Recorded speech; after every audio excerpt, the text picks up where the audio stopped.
অনেকে দেখবেন প্রবাসে 20-30 বছর থেকে কিছুই করতে পারছে না, আবার অনেকে দেখবেন 2-3 বছরের মধ্যে প্রবাস গিয়ে বাড়ি গাড়ি করে ফেলছে। এখন যারা 2-3 বছরের মধ্যে বাড়ি গাড়ি করে ফেলছে তারা কি প্রবাসে গিয়ে চুরি করে? না ভাই, তারা চুরি করে না, তারা চেষ্টা করে। ম্যাক্সিমাম প্রবাসীদের লাইফস্টাইল হচ্ছে এমন, আপনি একটা জায়গাতে কাজ করেন, সেই জায়গাতেই কাজ করেন, সকালবেলা উঠে আপনি ডিউটিতে যাবেন, সেখান থেকে এসে আপনি রান্না করে খাওয়া দাওয়া করবেন, তারপর বাড়িতে একটা কল দিবেন, কল দিয়ে এরপর আপনি ঘুমিয়ে যাবেন। কিন্তু দেখেন যারা 2-3 বছরের মধ্যে প্রবাসে থেকে বাড়ি গাড়ি করেছে, তারা দিনকে রাত, রাতকে দিন এক করে দিয়েছে। তারা চিন্তা করেছে যে একটা কাজের পাশাপাশি ওভারটাইম করতে পারেন, ওভারটাইমে অনেক কাজ করা যায়। সেগুলো করলে যেমন আপনার থাকা খাওয়ার যে বিলটা, আপনি যদি ওভারটাইমে কাজ করেন সেক্ষেত্রে আপনার থাকা খাওয়ার বিলটা সেখান থেকে ম্যানেজ হয়ে যাবে যদি আপনি ওভারটাইম করেন। এখন অনেকে বলতে পারেন, ভাই দুনিয়াতে বাঁচবো আর কয়দিন, আর থাকবো আর কয়দিন, ডিউটি থেকে আসলে তো জান বের হয়ে যায়, এর ভিতরে আবার রান্নাবান্না করতে হয়, অনেক কষ্ট। দেখেন যারা সফল হয়েছে তারা কষ্ট করে সফল হয়েছে ভাই, তারা এমনিতে সফল হয় নাই।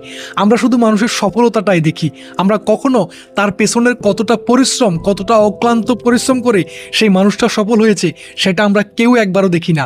আপনি যদি ওই সফল মানুষটার পেছনের যে কষ্টগুলা সেগুলো দেখতেন, আপনি নিজে কখনো বলতেন না যে ভাই আমি তার মতো হতে চাই, তার মতো আমি সফল হতে চাই। প্রবাসে আপনি যেই কাজটা করেন না কেন, সবগুলো টাকা একসাথে আপনি দেশে পাঠিয়ে দিবেন না, কিছু টাকা নিজের কাছে রাখুন, কিছু টাকা সেই দেশে জমিয়ে আপনি ছোটোখাটো একটা বিজনেস করুন। আপনি চাইলে রাত্রের বেলায় অনেক জায়গাতে পান সিগারেট বিক্রি করা যায়, যদিও এগুলো অবৈধ, তারপর আপনি পুলিশের চোখ পাখি দিয়ে চেষ্টা করেন। যদি নিজে কিছু করার ইচ্ছা থাকে, আপনি চেষ্টা করলে আল্লাহ তাআলা আপনাকে সহযোগিতা করবে। আল্লাহ কোরআনে বলছে, সেই ব্যক্তিকে আমি সাহায্য করব যে চেষ্টা করে। আপনি যদি চেষ্টা না করেন, আপনার ভাগ্য আপনি কখনোই পরিবর্তন করতে পারবেন না। আপনি চেষ্টা করলে আপনার ভাগ্য আপনি নিজে পরিবর্তন করতে পারবেন। নিজে নিজে চেষ্টা করুন, নিজে একটা বিজনেস দাঁড় করান। যদি সেই দেশে কিছু না করতে পারেন, তাহলে আপনি ওই টাকাগুলো দিয়ে বাংলাদেশে জমি কিনেন, কিংবা যে কোনো জায়গাতে একটা ফ্ল্যাট কিনেন, ইনভেস্ট করুন। ইনভেস্ট করলে আপনার সেই টাকাটা দিন দিন হারে বৃদ্ধি হতে থাকবে। আপনি যদি টাকা ব্যাংকে রাখেন তাহলে সেটারও কোনো নিরাপত্তা নেই। আপনি যদি জমি কিনে রাখেন, একটা জমি যদি এখন 10 লাখ টাকা দিয়ে কিনেন, সেটা আরও 20 বছর পরে সেটা 1 কোটি টাকার মতো দাম হয়ে যাবে, কিন্তু টাকার মান দিন দিন কমতে থাকবে। আপনি যদি আজকে 10 টাকা ইনভেস্ট করেন, 10 বছর পরে সেটা আপনাকে 100 টাকার বেনিফিটস দিবে। এই ইনভেস্ট করতে অবশ্যই চেষ্টা করবেন।